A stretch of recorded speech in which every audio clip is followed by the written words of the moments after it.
Chapter 4, Let There Be Light.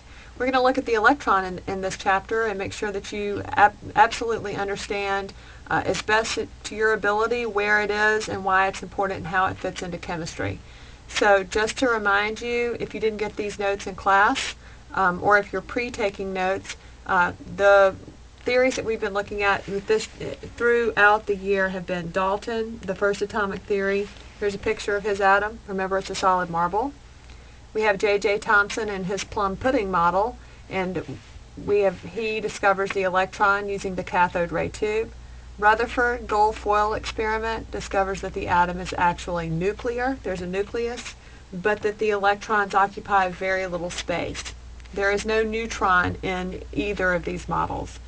The next very important model that we're going to talk about today in this little screencast is the Bohr model, where we have the nucleus, but we have energy levels here, and this is where the electrons are most likely to be found.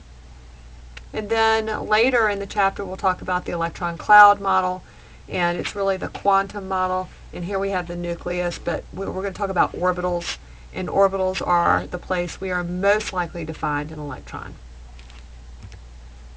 All right, the electromagnetic spectrum. The electromagnetic spectrum is all around us. So we talked about that, and we'll talk about how these waves are used to propagate energy. Please remember that the distance between two crests is a lambda. That's a wavelength. So you'll see that the distance here is large in microwave and infrared and visible, and that it gets very small as we get down toward X-ray and gamma. The bottom of a wave is called a trough. The top is a crest. Okay. Frequency. Frequency is how many waves you get in a certain unit of time. So you can see these waves would be more frequent than a larger wave. So we'll talk about that. We're only able to see one part of the electromagnetic spectrum, and that would be visible light. Red, orange, yellow, green, blue, indigo, and violet. And the higher energy is going to be over here with the violet. And you see that we have a very high frequency and a very small wavelength,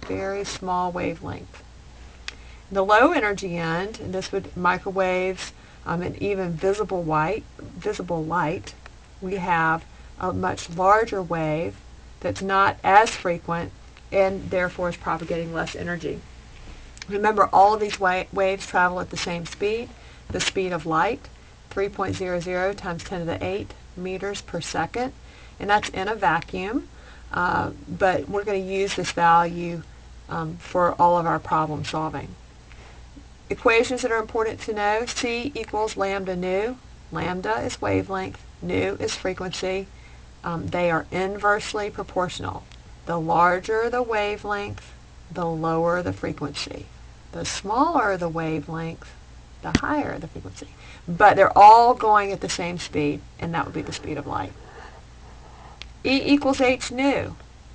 Energy equals E. H is the symbol for Planck's constant.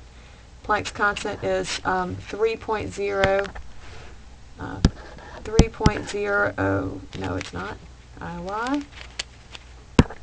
Let's erase that. 6.62, 6 times 10 to the negative 34 joule seconds. I will give you that value. You're not expected to memorize it. I will give you that value on the test and on the exam. This relates frequency and energy. So the more frequent the wave, the higher the energy. Directly related.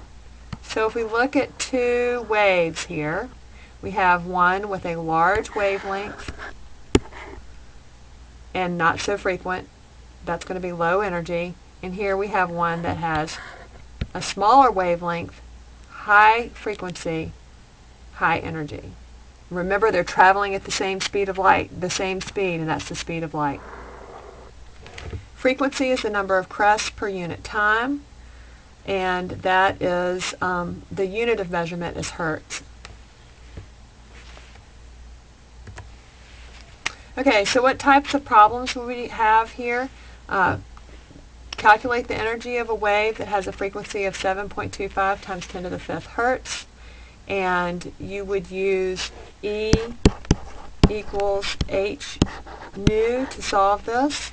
And if we go on down, we can see here's the solution. We plug in Planck's constant that would be given, and here is the frequency, and we get 4.80 times 10 to the negative 23 joules. Now, if you can't do this on your calculator, you need to come see me, because we need to be able to put this into the calculator. We could actually find the mass of that photon. This is the theory of relativity.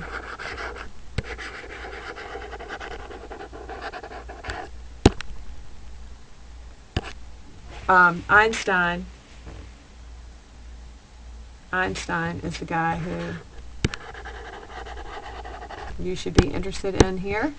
E equals mc squared. So we could use this to find the m, the mass of a photon. So the energy we just calculated, mc squared, and if you divide both sides by c squared, you get 5.34 times 10 to the negative 40th kilograms. Pretty small. The other things that we could find given this information, we could find the wavelength. The wavelength of the photon is related through C is lambda nu. C is 3.00 times 10 to the 8th meters per second, lambda, and then plug that frequency in, and you would get, that's a really big wave. So really low energy. So we're talking like radio, maybe, something big.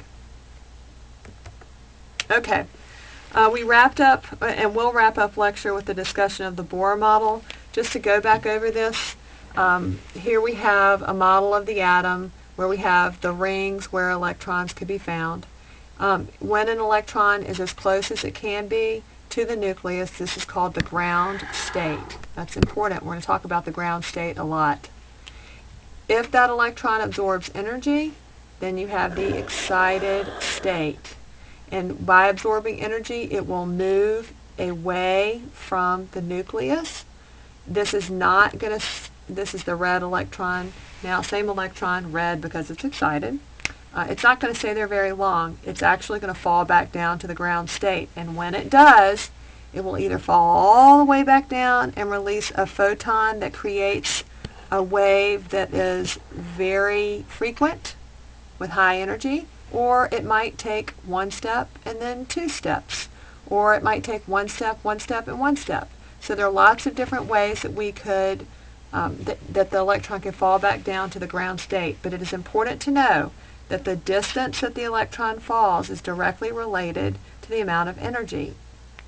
So if the energy, if the electron falls all the way back down, that's a very large distance, that is going to be a large amount of energy.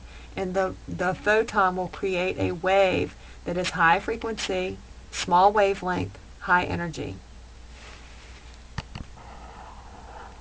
In the end, we're going to talk about brightness of light. And brightness actually has to do with how many electrons are being excited. So the more electrons we have that are being excited, the more photons that are creating that energy. So intensity of light is directly related to photons and electrons.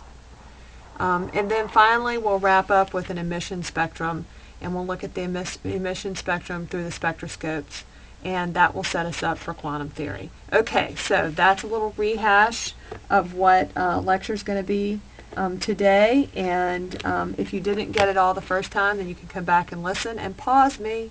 So I hope you have a great day, and just think, it's a beautiful thing, light.